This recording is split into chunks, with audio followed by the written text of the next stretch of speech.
The Korean Mafia boss trapped me in a hospital supply room, his men blocking the door while he pressed a knife under my chin and said one thing: "You belong to me now." I was a black African nurse with no passport, no family, and no way out. In a foreign country where fear is law, nobody looked at me twice. He took me because he thought I was powerless. That was his first mistake. What he didn't know was that forcing me into his world wouldn't break me. It would teach me how his empire worked from the inside. This isn't a love story. It's about captivity, patience, and what happens when a man creates the very weapon that destroys him. By the end of this story, one of us is dead, and the survivor is far more dangerous than he ever was. Before the story continues, let me say this. If you're still here right now, it means this story touched you. And Love and Tension is built for people like you. People who feel deeply, who believe love should hurt, heal, and change lives. More than 99% of viewers watch but never subscribe. That means every time you enjoy a story like this, there's a chance you'll never see the next one. So if these stories comfort you, entertain you, or make you feel understood, please subscribe. It's free, but it means everything to this channel. Now, let's continue. The blade was cold. That's what I remember most. Not the fear, not the shock, but the temperature of steel against my throat in a storage room that smelled of antiseptic and rust. Jun-Woo's face was carved from marble and cruelty. His suit was pristine despite the blood spatters on his shoes. Someone else's blood, I would learn. His men had carried their boss through the emergency entrance an hour ago. A bullet lodged in his shoulder, and I'd been the unlucky nurse on duty. "You saw nothing," he'd said, after I'd extracted the bullet with steady hands that surprised even me. I'd nodded. I'd planned to forget, but Jun-Woo didn't believe in chances. "You're Ugandan," he said, not asked. His Korean was flawless, but he spoke to me in English, each word measured. "You have no work visa, no family in Seoul. Your residency permit expired 4 months ago." My blood turned to ice. I'd been so careful, so invisible. How did you... "I own 3 immigration officers, 2 hospital administrators, and the landlord of your building." He tilted his head, studying me like a specimen. "You're perfect." "Perfect for what?" His smile was a surgical incision. "For belonging to me." They took me that night. Not violently. Jun-Woo was too sophisticated for that. His men simply waited outside my apartment building until my shift ended at midnight. One of them, a man with a shaved head and dead eyes, held up my passport. My real passport, the one I'd hidden in a locked drawer. "Boss wants to talk," he said in broken English. I knew what happened to foreign women who disappeared in Seoul's underbelly. I knew what happened to nurses who saw too much. But I also knew I had no leverage, no rights, no protection. So I got in the car. Jun-Woo's compound was hidden behind a legitimate pharmaceutical distribution company in Gangnam. The building's lower levels processed legal medications. The upper levels processed something else entirely. His real empire, built on trafficking, extortion, and bodies that were never found. He kept me in a room on the 5th floor. Not a cell, that would have been honest. This was decorated like a hotel suite, complete with silk curtains and a bathroom with heated floors. A cage dressed as comfort. "You'll work for me now," Jun-Woo said that first night, standing in my doorway with 2 guards flanking him. "My men are stupid. They get hurt in stupid ways. You'll keep them alive. And if I refuse?" He pulled out his phone, showed me a video. It was my sister, Hadija, walking through the market in Kampala with her 2 young children. The timestamp was from that morning. Accidents happen everywhere, Junwoo said softly. The phone disappeared into his pocket. The door closed. The lock turned. I didn't sleep that night. I sat on the bed and counted the ways I'd failed. Failed to renew my papers. Failed to stay invisible. Failed to protect the only family I had left. By morning, I'd accepted the truth. I wasn't leaving this building alive unless Junwoo allowed it. So I would become indispensable. I would survive through competence. I would preserve whatever remained of my humanity until an opportunity appeared. That was my first lie to myself. The work began immediately. Junwoo's men were brutal and careless, an endless supply of stab wounds, bullet grazes, and shattered bones. They'd limp into my makeshift clinic, a converted office with medical supplies stolen from hospitals across Seoul, and I'd patch them together without anesthesia, without questions, without mercy. I told myself I was just doing my job, that healing was neutral, that my hands were clean because I never pulled the trigger. But I knew whose wounds I was closing. I knew these men left my table and returned to the streets to create more victims, more bleeding, more horror. Junwoo watched sometimes, standing in the corner with his arms crossed, his dark eyes tracking my every movement. He never spoke during procedures, but his presence was a constant weight, a reminder of who controlled my air, my food, my sister's safety. "You're good," Junwoo said one night after I'd saved a man from bleeding out from a severed femoral artery. "What happened to them?" I asked. They asked too many questions. The man on my table groaned. I gave him something for the pain, rationed carefully because Junwoo controlled the medication supply, and cleaned up in silence. "You don't ask questions," Junwoo observed. "Would it matter if I did?" His smile was almost approving. "No, but I like that you're smart enough to know that." He left. The lock turned. I washed blood from my hands and wondered how many more times I could lie to myself about neutrality. If you're watching this from somewhere in the world, drop a comment and let me know where you're tuning in from. And if this story has you on edge, hit that like button and subscribe to Love and Tension for more stories that'll keep you thinking long after they end. 3 weeks into captivity, the first test arrived. Junwoo brought me a man who wasn't one of his soldiers. This one was older, mid-50s, wearing an expensive watch and terror in his eyes. He'd been beaten, methodically, professionally, and his left hand was a mangled mess. "Fix him," Junwoo ordered. "He needs a hospital, possible fractures to here, now." I looked at the man's face. He was crying silently, his breath coming in short gasps. Junwoo stood with his arms crossed, waiting. "What did he do?" I asked. "Does it matter?" It shouldn't have. By my own rules, neutrality, survival, competence, it shouldn't have mattered at all. But asking felt like preserving something human in myself. Junwoo's expression didn't change. "He stole from me. Now he pays with function, not life. You'll make sure he lives, but that hand?" He gestured dismissively. "He doesn't need it perfect." I understood. This wasn't healing. This was calibrated punishment. I could have done it properly, saved more of the hand's function, minimized the damage. Instead, I did exactly what Junwoo wanted. Enough to keep the man alive, not enough to make him whole. The man sobbed as I worked. I told myself I had no choice. When I finished, Junwoo nodded once. "Good, you understand efficiency." That night I stared at my hands in the bathroom mirror. They were steady, clean, efficient. That's when I realized the cage wasn't just the room.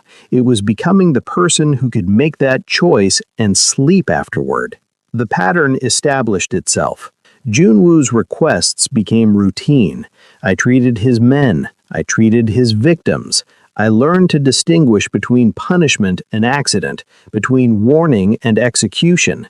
I became fluent in the language of violence, what a broken rib means versus a shattered kneecap, how to patch someone up just enough to survive interrogation, but not enough to run. Each task saved my life. Each task cost someone else something they'd never get back. And each task made the next one easier. "You're adapting well," Junwoo said one evening. He'd taken to visiting my room after difficult procedures, bringing expensive food I never asked for. Japanese takeout, Italian wine, French pastries, building what he probably thought was rapport. "I'm surviving," I corrected. Same thing in my world. I ate the sushi he'd brought. Why refuse when refusal gained nothing? And asked the question I'd been holding. Why me? You could have any doctor in Seoul with the right pressure. Korean doctors talk. They have families here, connections, leverage. He poured wine into 2 glasses, slid one toward me. "You have nothing. You are nothing in this country. That makes you perfect." The wine was excellent. I hated that I noticed. "You're not drinking," he observed. "I don't trust things I don't pour myself." His laugh was genuine, surprised, smart. "But if I wanted you dead, Amanda, you'd already be gone." He drank from both glasses, proving his point. "I want you useful. There's a difference." I took the wine. It tasted like surrender dressed as sophistication. "Tell me something," Junwoo said, leaning back. "Do you hate me?" I considered lying, but lies required energy, and I was learning to save my resources for battles that mattered. "Yes." "Good. Fear makes people sloppy. Hate makes them sharp." He stood, adjusted his cuffs. "Keep hating me, Amanda. Just keep being useful while you do it." The door closed. The lock turned. I finished the wine and wondered when I'd stopped flinching at the sound. 2 months in, something shifted. I started predicting violence before it happened. The signs became obvious once you learned the pattern. Which men returned with certain injuries, which times of month the torture room got more use, how Junwoo's mood dictated the week's body count. One night 3 men came in carrying a woman. She was Chinese, maybe 25, beaten badly enough that I knew interrogation had failed. "Fix her," one man grunted. I assessed her quickly. Broken ribs, possible internal bleeding, severe trauma. She needs surgery, real surgery, in a hospital. Boss said fix her here. I looked at the woman's face. She was barely conscious, her breathing shallow. If I tried to treat her in this makeshift clinic, she'd probably die. If I refused, she'd definitely die, and I'd lose what little trust I'd built. "Who's Junwoo?" I asked. "Busy. You have orders." "Then he's going to lose his information source. She needs a hospital, and I need proper equipment. Tell him I said so." The men exchanged glances. No one contradicted Junwoo's orders. "Or," I continued, my voice colder than I recognized, "or you can explain to him why his expensive asset died because you were too stupid to get her proper treatment." They made the call. 15 minutes later, the woman was in a private ambulance to a hospital Junwoo controlled. She survived. I never learned her name or what information Junwoo extracted afterward. But Junwoo noticed. "You overrode my men," Junwoo said the next morning. "I saved your asset. You made a decision without my permission." I met his eyes. "You want me useful. Sometimes useful means thinking." The silence stretched. Then Junwoo smiled. Not the surgical smile, but something almost genuine. "My father built this empire by trusting no one. I maintained it the same way." He stepped closer. "But perhaps that's why it hasn't grown. Perhaps I need people who think, not just obey. I'm not your person. I'm your prisoner. For now." He turned to leave, paused at the door. "Next time you make a decision, you'll be right. Or you'll join the people you're treating. Understand?" Perfectly. The door closed, but this time he didn't lock it. The unlocked door was more terrifying than the cage. It meant Junwoo trusted that I understood my position well enough not to run. It meant he believed I'd internalized the system, that my sister's safety, my own survival, and simple pragmatism would keep me compliant without physical barriers. He was right, but what he didn't realize was that an unlocked door meant access, observation, information. I started moving through the building during downtime. Junwoo's men barely noticed me anymore. I was furniture, another tool in the operation. I learned the compound's rhythm, when shipments arrived, when meetings happened, which rooms were forbidden even to trusted soldiers. I learned that Junwoo controlled his empire through predictable paranoia. He trusted no one completely, which meant everyone reported on everyone else. His security wasn't just external, it was a web of mutual surveillance, where loyalty meant constant betrayal of peers.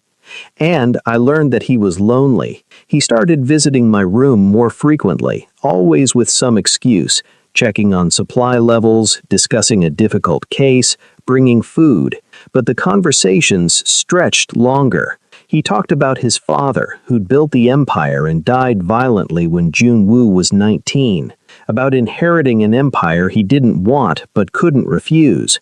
People think power is freedom, he said one night, 3 months into my captivity. It's the opposite. Every decision creates enemies. Every weakness is death. Is that why you took me? I asked. To have one person who can't be an enemy? You already are an enemy. You just don't have weapons yet. The honesty surprised me. Then why tell me anything? He was quiet for a long moment. Because everyone else tells me what I want to hear. You tell me what I need to know, even when it costs you. I realized then that Junwoo was making the same mistake powerful men always make, confusing competence with loyalty, utility with affection, captivity with consent. He was showing me the architecture of his empire because he believed I had no way to use it against him. That was his second mistake. 4 months in, I executed my first independent decision. One of Junwoo's suppliers, a man who trafficked components for designer drugs, had been skimming product. Junwoo had ordered him brought in for discussion, which meant torture followed by disposal. But I'd been listening. I'd learned that this supplier had connections Junwoo needed for a major deal with a Japanese syndicate. Killing him would cost leverage. When the supplier arrived, already bleeding, already broken, I stabilized him, then went directly to Junwoo's office. His second-in-command, a vicious man named Tae-min, tried to stop me. Boss is in a meeting, then interrupt it. You don't give orders here. I looked at him with the same expression I'd seen on Junwoo's face 100 times. The supplier you're planning to kill, he's worth more alive. If Junwoo finds out you cost him the Osaka deal because you were too territorial to let me speak, you'll be the one on my table next. Tae-min's jaw clenched, but he knocked on the door. Junwoo looked up from a table covered in maps and ledgers. His eyes narrowed. This better be critical. I explained, quickly and clearly, the supplier's connections, the Osaka timeline, the cost of replacing him versus the cost of controlled punishment. Junwoo listened without interrupting. When I finished, he stood and walked to the window. You're suggesting I show weakness by not killing him. I'm suggesting you show strength by strategic mercy. It's not about him. It's about everyone who watches what you do next. Another long silence. Then Junwoo turned to Tae-min. Break his hands. Both of them. Then send him home with a message. He works for half rate until the Osaka deal closes. After that, we renegotiate. Tae-min blinked. Boss, we've never... Now we have. Junwoo's gaze shifted to me. Amanda calculated the value correctly. Follow her assessment. When I returned to my room that night, I stared at my reflection and didn't recognize the woman looking back. She had made a decision that saved a man's life while ensuring his suffering. She had spoken the language of power fluently enough to be heard. She had stopped asking permission and started executing judgment. She was becoming efficient. The horror came later, in the dark, when I realized I hadn't felt guilty during the decision. I'd felt capable. Junwoo was right. I was becoming a weapon. I just wasn't his anymore. By month 5, Junwoo consulted me on more than medical issues. The shipment from Incheon, he said one evening, spreading photos across my table. 3 of my men say the count is correct, but the weight is wrong. What's your assessment? I studied the photos, containers, manifests, numbers that should have meant nothing to a nurse. But I'd been watching, listening, learning. I'd seen this pattern before. Someone's cutting the product with filler, probably your distributor in Incheon. They're betting you won't check street-level quality because the count matches. Which men do I trust? I pointed to 2 names. These 2 have families. They're afraid of you. The third one, I tapped his photo. He's new. He's ambitious. He's probably taking a cut from the distributor. Junwoo made 2 calls. 3 days later, the third man disappeared. The distributor sent a replacement shipment with a profuse apology. Junwoo's profit margin increased. He never questioned how I knew. He simply started asking more often. I became his truth teller in an empire built on lies. While his men told him what he wanted to hear, I told him what his numbers meant, where his vulnerabilities were, which loyalties were performance. And slowly, imperceptibly, he began to need my judgment more than my medical skills. "You should sit in on the negotiation tomorrow," he said one night. "I'm not part of your organization. No, you're something better. You're objective." He poured whiskey. I'd graduated from wine to his private collection. "My men have agendas. You have survival. That makes you the most honest person in this building." Honest about what? How to hurt people more efficiently? Honest about reality. He handed me a glass. "Morality is expensive, Amanda. Reality is just mathematics. You've learned that faster than anyone I've met." I took the whiskey. I'd stopped refusing things months ago. Refusal was a luxury for people with choices. "What happens when I stop being useful?" I asked. "Then you become expensive," he smiled. "Don't stop being useful." The negotiation was with a Chinese trafficking network looking to establish roots through Seoul. Junwoo sat at the head of the table, projecting controlled violence. His lieutenants flanked him, weapons visible. I sat in the corner, supposedly taking medical notes, actually listening to everything. The Chinese leader was smooth, offering terms that sounded generous but weren't. Junwoo haggled, threatened, postured. Both sides performed their roles. But I saw what Junwoo's men didn't. The Chinese negotiator kept glancing at a specific lieutenant, a man who'd been with Junwoo for years. Tiny glances, barely perceptible, but consistent. After the Chinese delegation left, Junwoo dismissed everyone except me. "Your assessment?" I told him about the glances. His face remained impassive, but something deadly flickered in his eyes. "Daijung has been with me since my father's time." Then maybe it's nothing. Or maybe he's been with you so long he thinks he's earned the right to retire comfortably. Junwoo sat silent for 3 full minutes. Then, "If you're wrong, you've destroyed a loyal man's reputation. If I'm right, I've saved your life." He stood, walked to the door, then turned. "You're not surviving anymore, Amanda. You're ruling. I hope you understand what that means." I did. It meant I'd crossed a line I'd sworn I wouldn't. It meant I wasn't just treating wounds anymore. I was creating them. 3 days later, Daijung's body was found in the Han River. I never asked if I was right. Junwoo never told me. But he started calling me to more meetings, more decisions, more judgments that ended in blood.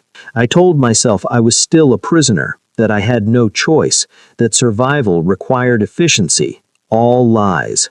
The truth was simpler and more terrible. I was good at this. I understood the mathematics of cruelty. I could calculate the cost of mercy versus the profit of violence with the same steady hands that had once saved lives. Junwoo created me to serve him. He didn't realize I was learning to replace him. The end began with Junwoo's vulnerability. 7 months in, he made a mistake. Trusted a political connection who betrayed him to a rival organization. The attack came at dawn. Armed men, professional, targeting Junwoo's secondary compound where he'd been meeting suppliers. I was there. I'd been requested to attend in case medical intervention was needed. When the shooting started, Junwoo's men responded with practiced violence, but the attackers had better intelligence, better positions, better timing. Junwoo took a bullet to the abdomen, high caliber, close range, catastrophic bleeding. His men dragged him to the room where I'd set up supplies. 3 of them surrounded us, weapons drawn, watching windows and doors. Junwoo was conscious but fading, his blood soaking through his expensive suit. "Fix me," he gasped. I assessed quickly. The bullet had perforated his intestine, possibly nicked an artery. He needed surgery, real surgery, immediately. "You'll die if I treat you here," I said clearly. "Hospital, too exposed. Rivals will finish it." He was right. Moving him meant death. Treating him here might also mean death, but it was a chance. "I need complete authority," I said. "Your men follow my orders, not their instincts." "Agreed?" Junwoo's eyes found mine. In that moment, he understood what I was really asking. "Do you trust me with your life?" He nodded. I worked for 6 hours. It was brutal, improvised surgery with inadequate supplies and constant interruptions as gunfire echoed through the building. But Junwoo had trained me well. I'd learned efficiency under pressure, how to make impossible decisions with steady hands, how to value function over perfection. I saved his life. When he woke, feverish and weak, I was cleaning instruments.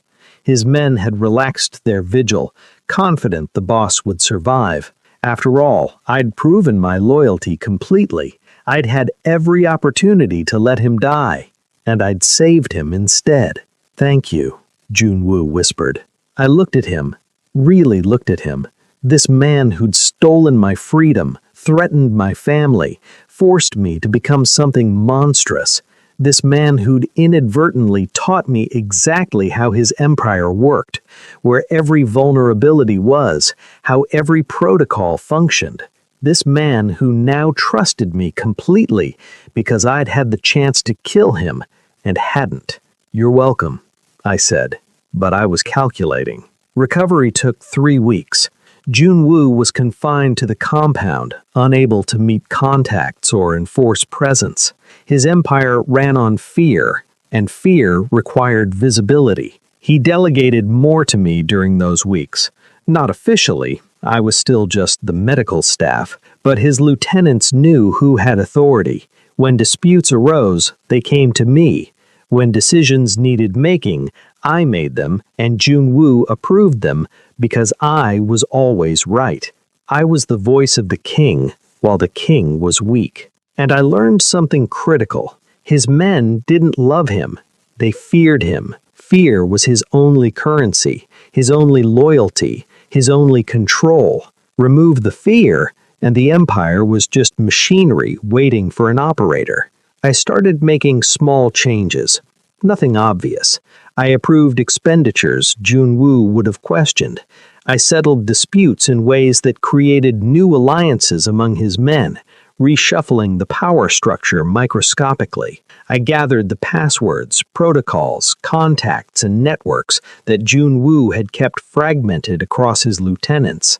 I consolidated information. I built redundancy. I made myself indispensable not just to Junwoo, but to the operation itself. And I waited for Junwoo to be strong enough that killing him wouldn't look like weakness. It happened on a Tuesday. Junwoo had recovered enough to leave the compound for a meeting with Japanese distributors, the Osaka deal that I'd helped preserve months ago. He was confident again, healthy, powerful. His men had relaxed into routine. He made one mistake. He brought only 3 guards instead of his usual 6. Efficiency, he called it. He was meeting allies, after all. I was there because Junwoo liked having me present for important negotiations. "You see things others miss," he'd said. High praise from a man who trusted no one. The meeting went well. The Japanese were satisfied with the product quality, the distribution routes, the profit margins. Everyone drank expensive whiskey. Everyone smiled. Everyone left richer. Junwoo was relaxed in the car on the way back. "You were right about keeping that supplier alive," he said. "Sometimes mercy is profitable." "I taught you that," I said. "No, I taught you efficiency. You learned mercy on your own." He looked at me with something almost like warmth. "When this is over, when you've earned your freedom properly, what will you do?" "I haven't thought about it." "Liar. You think about everything." He was right. I thought about everything, including the sedative I'd mixed into his whiskey at the meeting, carefully dosed, using the same medications he'd forced me to ration for his wounded men. A sedative that would look like fatigue, like the aftermath of a serious injury, like nothing suspicious at all. Junwoo's eyes were already drooping. "Tired," he murmured. "You pushed yourself too hard today," I said gently. "Rest." His head fell back against the seat. The guards in the front didn't notice. Their boss falling asleep after a long day was normal. I waited until we were on the empty stretch of highway between Incheon and Seoul. Then I leaned forward and spoke to the driver in flawless Korean. "The boss wants to stop at the warehouse in Gwangmyeong. He has instructions." The driver glanced at his partner, then at Junwoo's sleeping form in the rearview mirror. "Boss didn't mention he's checking inventory personally. Do you want to wake him and confirm?" No one wanted to wake Junwoo unnecessarily. The driver took the exit. The Gwangmyeong warehouse was Junwoo's secondary facilities. Minimal staff, mostly storage. I'd arranged for the night shift to be absent tonight.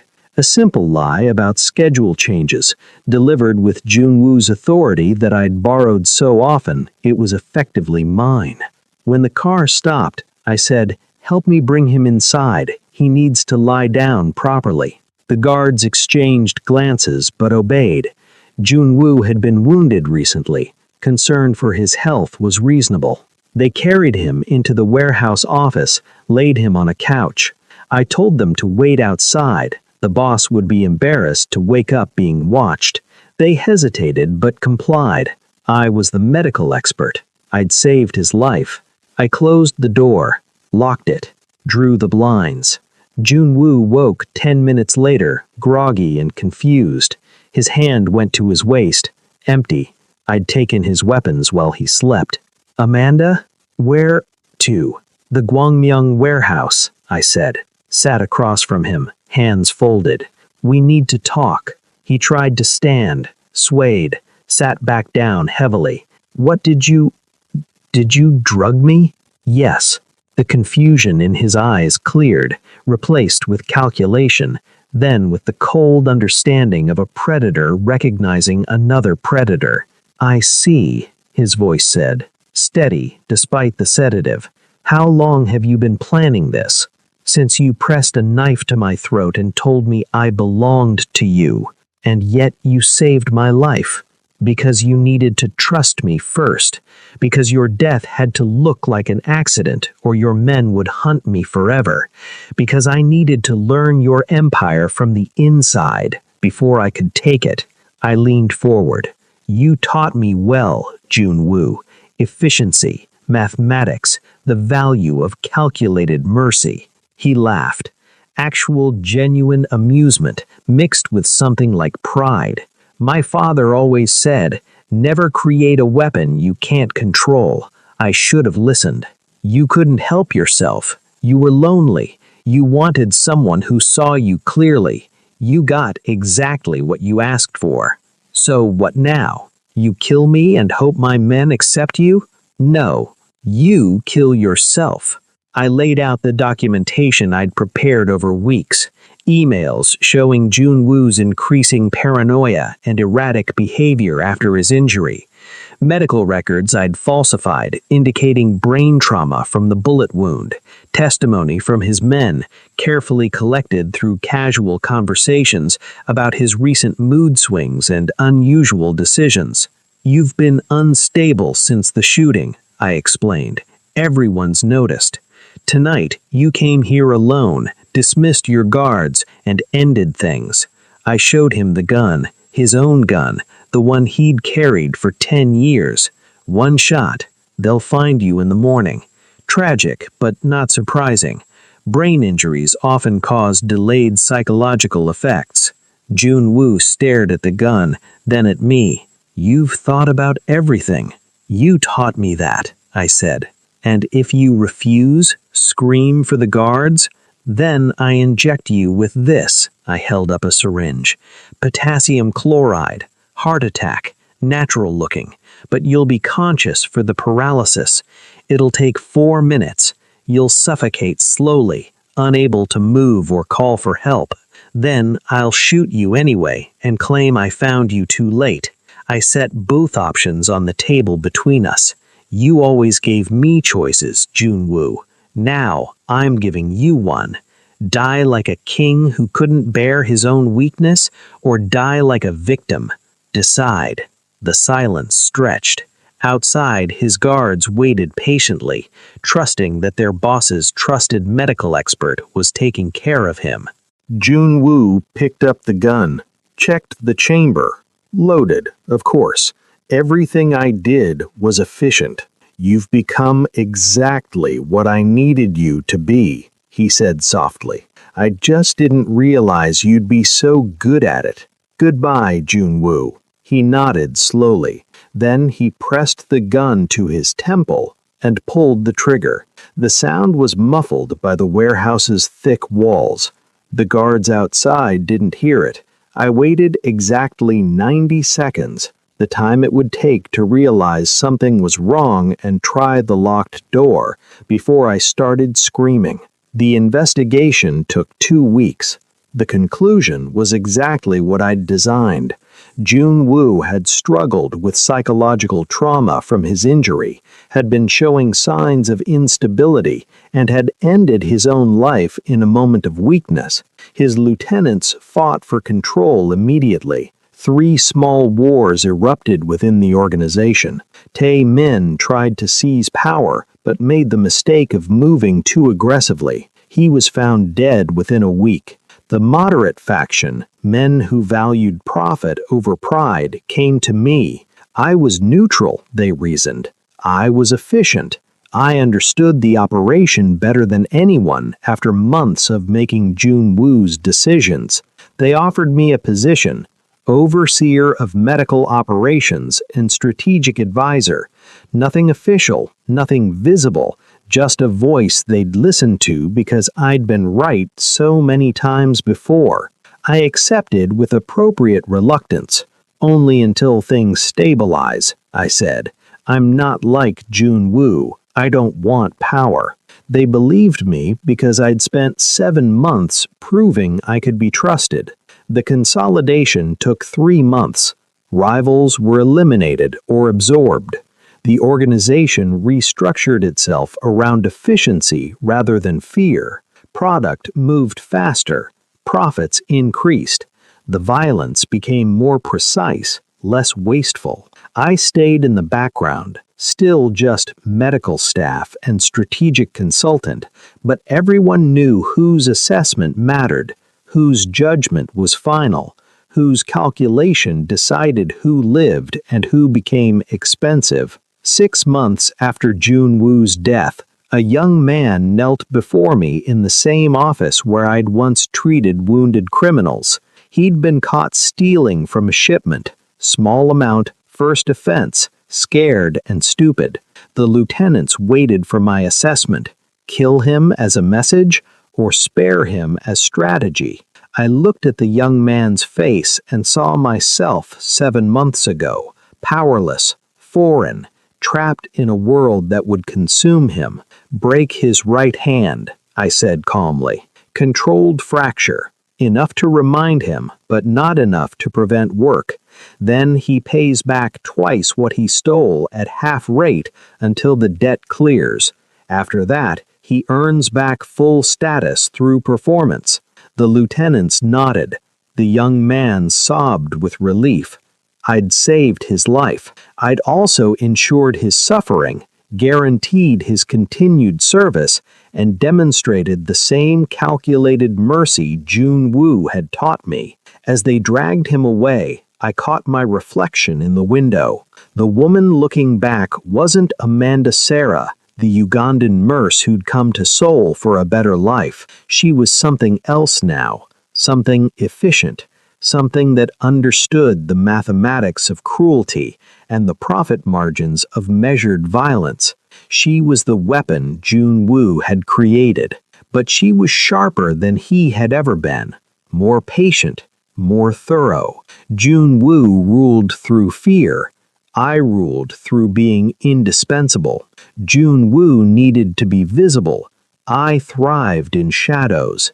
Jun Woo trusted no one. I made everyone believe they mattered. The empire didn't end when Jun Woo died.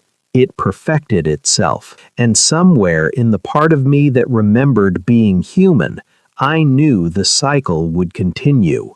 One day, someone else would learn what I'd learned. Someone else would become the weapon I'd become. One day, they'd put me in the ground the same way I put Jun Woo there. But until then, the mathematics were simple. I was efficient. I was useful. I was exactly what the system needed. I was free. And that freedom had cost me everything I used to be. Before you go, if this story made you feel something dark and real, drop a like and subscribe to Love and Tension, because stories like this don't end. They just wait for the next cycle to begin. The end.